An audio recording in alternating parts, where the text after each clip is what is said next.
All right, thunderstorms, the big story tonight. They made their appearance once again. One of our producers shot this video in downtown Boise. Yes, Sophia Bliss has been tracking storms moving through the area, and you can see the wind, the big clouds in that video. What else can we expect this evening, Sophia? So the main thing right now, Doug, and Morgan, is that we're seeing powerful winds associated with this storm, and that's why this severe thunderstorm warning went into place. It did just expire just at 6:15, so now that is over, the official warning, but there are still powerful winds out ahead of this storm and associated with the storm, maybe gusts around 40 miles an hour.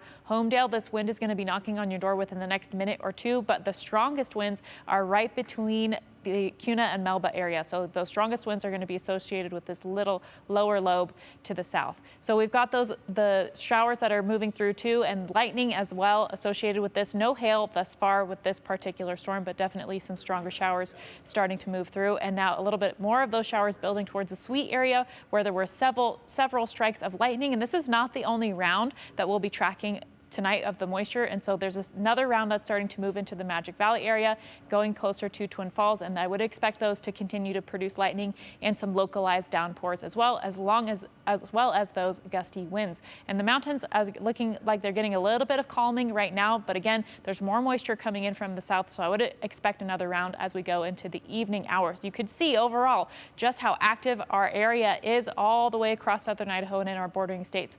Those are some very active thunderstorms in the area, and it's a lot. Part of this is because we have ample moisture in the area.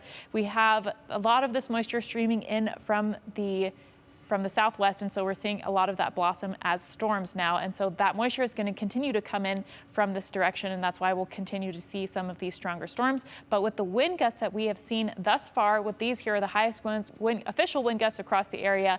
Boise the highest at 47 miles an hour, and Mountain Home 43 miles an hour, but the radar did indicate gusts of up to 60 miles an hour when that storm was severe warned.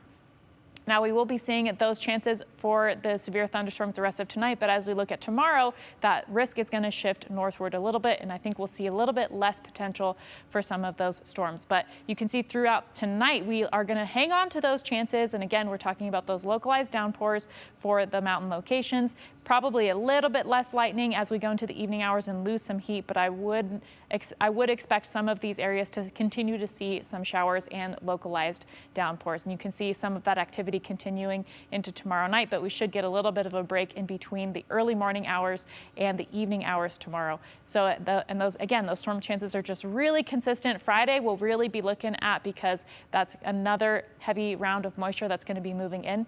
And so as we could look for tomorrow for the central mountains, we do hang on to some of those storm chances again, and more likely in the evening hours.